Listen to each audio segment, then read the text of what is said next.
आदरणीय दूर दूर से आए भक्तजन, कथा प्रेमी, रसिक, श्रद्धालु, हमारे परिवार के सारे सदस्यगण, शक्ति स्वरूपा देवी तुल्य माताएं और हमारे देव तुल्य भाई साहब, हमारे अग्रज, अनुज, छोटे छोटे बच्चों और बच्चियों, आप सबों का शांति कुंज हरिद्वार के तरफ से इस व्यास मंच से हम हार्दिक अभिनंदन करते हैं। आज पंचम दिवस की कथा का संध्याकालीन सत्र आरंभ हुआ। भगवान की असीमों असीम कृपा हमारे ऊपर है कि श्रीमद् भागवत महापुराण की कथा हमारे बीच हो रही है, जिसका हम रसपान कर रहे हैं। यह घड़ी, यह क्षण अति दुर्लभ है। जो कथा देवताओं को दुर्लभ है, उस कथा पर हम मानवों का अधिकार है, और उस पर भी वो अभागा ही होगा जिसके दरवाजे पर भागवत की भागवती गंगा बह रही है और वो उसमें गोते न लगाए। जिसके दरवाजे पर ज्ञान की गंगा बह रही है, मानो उसे क्या करना है? उसे तो बस उस ज्ञान के गंगे में गोते लगा लेना है, इतना ही तो करना है। इसलिए अब सारा समय आपके हाथों से निकल गया। जो लोग अब तक कथा में न आ पाए हो किसी कारणवश, तो वे अवश्य समय निकालें और कथा में भाग लेकर अपने जीवन रूपी नैया को मझधार में डूबने से बचा लें। देखिए, ज्ञान पर ऐसा नहीं कि किसी जाति विशेष का अधिकार होता है। भगवान की भक्ति पर ऐसा नहीं कि किसी जाति विशेष का अधिकार होता है ना। भगवान सबके हैं और सबको मिले हैं। सब जातियों को भगवान मिले हैं। ऐसी बात नहीं कि केवल ज्ञानियों को भगवान मिले हैं। यदि केवल ज्ञानियों को भगवान मिलते तो गोपियों को कैसे मिल गए? निषाद राज केवट को कैसे मिल गए? पहलवानों को यदि भगवान मिलते तो उग्रसेन को कैसे मिल गए? विचार करो। ऐसी कहीं कोई बंधन नहीं। यदि श्रेष्ठ जातियों को भगवान मिलते तो सेवरी को कैसे मिल गए? कहीं कोई बंधन नहीं है। भगवान पर सबका बराबर अधिकार है, इसलिए कि हम सारे लोग भगवान के पुत्र हैं और पिता की संपत्ति पर सब पुत्रों का बराबर अधिकार होता है। इसी में एक कथा आती है संत रविदास की। संत रविदास की जयंती अभी अभी पूर्णिमा के दिन 16 फरवरी को थी रविदास जयंती। तो संत रविदास इतने सरल और सीधे संत थे कि क्या कहा जाए उनके बारे में। वो अपना भोजन जूता बना के निकाल लेते थे और जूता भी बनाते थे और भगवान का नाम का मन ही मन उच्चारण भी करते रहते थे, भगवान का भजन करते रहते थे। और उस जूता से जो कमाई आता अपना परिवार चला लेते और 2 पैसा दान भी दे देते। कुछ लोग गंगा स्नान को जा रहे थे तो लोगों ने रविदास से कहा कि अरे रविदास, आप भी चलो गंगा स्नान। तो रविदास ने कहा कि भाई, अभी हमें जूते बनाने हैं। यदि मैं जूता नहीं बनाऊंगा तो शाम में उन्हें जूता की आवश्यकता है। गंगा स्नान करने हम चले जाएंगे तो फिर जूता कैसे बनेगा? ऐसा करो, ये 2 पैसा लेते जाओ, मेरी मेहनत की कमाई का पैसा है, इसे लेते जाओ और माँ गंगा को दे देना। और वो लोग उस 2 पैसे को लेकर के चल दिए। सब लोगों ने जब पूजा पाठ किया, गंगा स्नान किया, इसके बाद याद आया कि अरे रविदास ने 2 पैसा दिया था।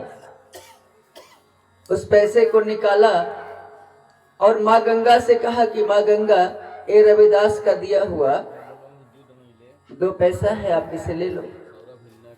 माँ गंगा हाथ पसार करके उस रविदास के 2 पैसे को ली। सारे लोगों को आश्चर्य हो गया कि हम लोग इतना पूजा पाठ करते हैं, भजन कीर्तन करते हैं, आज तक गंगा मैया ने कभी हमसे हाथ पसार के कुछ नहीं लिया। और जो चमड़े का काम करता है, अछूत काम, और उसके पैसे को गंगा माँ ने हाथ पसार के ले लिया। और गंगा माँ ने एक कंगन दिया कि लो, इस कंगन को रविदास को दे देना। कंगन तो उन लोगों ने ले लिया, लेकिन नियत उन लोगों की बिगड़ गई कि इस कंगन को हम लोग रख लें। अब आपस में कंगन के लिए नोक झोंक होना जब शुरू हुआ तो लोगों ने सोचा कि चलो इस कंगन को हम राजा को दे देते हैं। अरे एक कंगन है और 5 आदमी हम लोग हैं आपस में, तो चलो ये राजा को दे देते हैं। राजा को जब कंगन दे दिया गया तो राजा ने उसके, इतना सुंदर और कीमती कंगन था कि राजा ने अपनी रानी को दिया। रानी बोली कि महाराज, इस कंगन का जोड़ी लगा दो ना, एक कंगन अच्छा नहीं लगता। तो राजा बोले कि ऐसा ठीक है, हम कल जोड़ी इसका लगवा देंगे। तो जिन लोगों ने कंगन दिया था, सारे लोगों को राजा ने बुलवा लिया और बुलवा के कहा कि सुनो, जो कंगन आपने दिया है उसका जोड़ी कहाँ है, उसे लाकर देना होगा, और नहीं दोगे तो 7 दिन का मोहलत हम देते हैं, आप लोगों को फांसी की सजा दी जाएगी। गलत करोगे तो सही कहां से पाओगे? तुमने एक संत के साथ धोखा किया है तो धोखा का परिणाम तो मिलेगा। अब सारे लोग घबरा गए कि आखिर कंगन आए तो कहां से आए, उसका जोड़ी तो किसी सुनार के पास मिलेगा नहीं, किसी जोहरी के पास नहीं मिलेगा। सारे लोग जुट करके संत रविदास के पास गए और सारी बात बता दी कि भैया, आपके साथ हमने छल किया है, अब आप ही हमें बचा सकते हो, क्योंकि आपके 2 पैसे को गंगा जी हाथ पसार के ली है, तो गंगा जी से यदि तुम कहोगे तो एक उसका जोड़ी कंगन दे देगी और हम लोगों का जान बच जाएगा। कुछ तो उपाय करो, चलो मेरे साथ गंगा जी के किनारे पर चलो। संत रविदास उन लोगों के दर्द को समझ गए, क्योंकि संत हृदय नवनीत समाना, संत का हृदय मक्खन की तरह कोमल होता है। दूसरे के दुख को देखकर संत का हृदय पिघल जाता है। एक ने तो कहा, नाना, संत का हृदय मक्खन से भी कोमल होता है। कैसे? तो मक्खन को जब गर्मी लगती है तब पिघलता है, और संत का हृदय तो बिना ताप के पिघल जाता है, बिना गर्मी के पिघल जाता है। रविदास ने कहा कि साथियों, अब गंगा जी कहाँ जाना है, हमें तो जूते बनाना है। ऐसा करते हैं कि हम गंगा को यहीं बुला लेते हैं। कहाँ जाना है गंगा के पास? और जिस कठौत में वो चमड़ा धोया करते थे जूता बनाने के लिए, उसी जल में उन्होंने गंगा को बुलाया और बोले कि गंगा, ये हमारे सारे लोग संकट में पड़े हुए हैं, उस कंगन का जोड़ी दे दो ताकि इन लोगों का जान बच जाए। और वही हुआ। उससे कठौत में गंगा मां प्रकट हो गई और उस कंगन को दे दी। कहां रही अशुद्धि का विचार? आपकी भावना कैसी है? छोड़ दो ऊपर की बात। त्रिपुंडधारी हो कि नहीं, लाल पीले कपड़े पहने हो कि नहीं, जटा जूट है कि नहीं, इसको छोड़ दो। तुम अंदर से कैसे हो, विचार करो। यदि तुम्हारी भावना ठीक है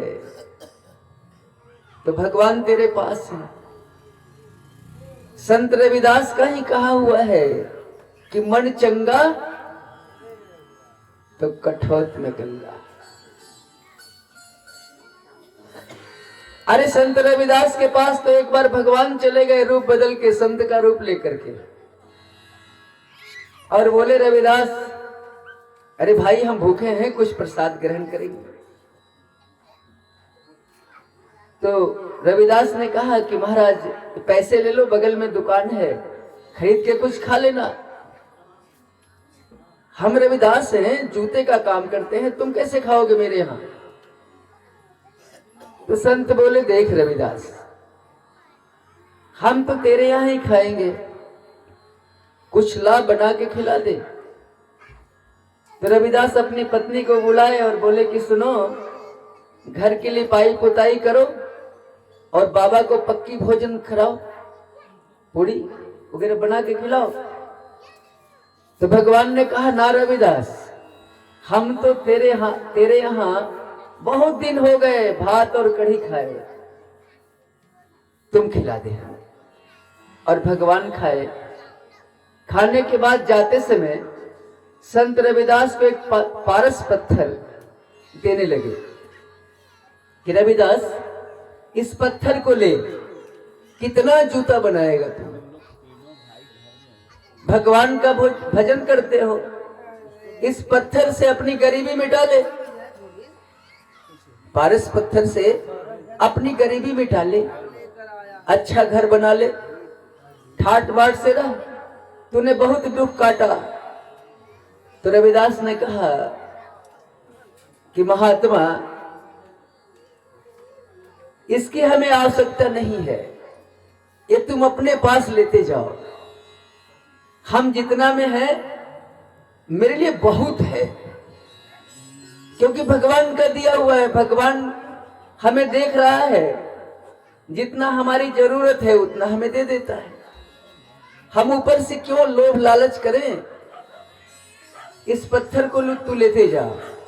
भगवान ने सोचा कि कभी ना कभी तो पत्थर लेगा।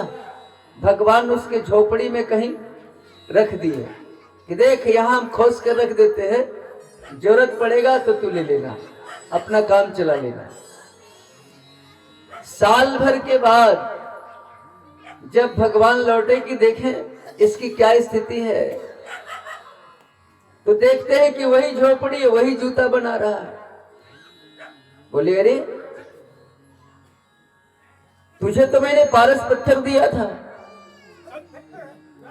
तू अभी तक इसी स्थिति में क्यों है? तो रविदास ने कहा, महात्मा, मैंने तो देखा ही नहीं कि आपने पारस कहां खोस रखी है। और महात्मा देखे कि जहां पारस रखा था ठीक वहीं ज्यों का त्यों पारस पत्थर रखा हुआ है। संतोष धन सबसे बड़ा होता है। यदि रविदास के अंदर जरा सा भी लोभ होता तो आज उसकी कथा होती क्या?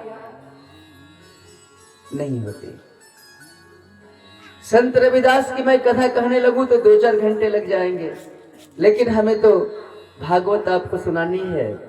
चलिए 2 मिनट मन और वाणी को पवित्र करने के लिए भगवान नाम का संकीर्तन कर लें। ओम नमो भगवते वासुदेवाय।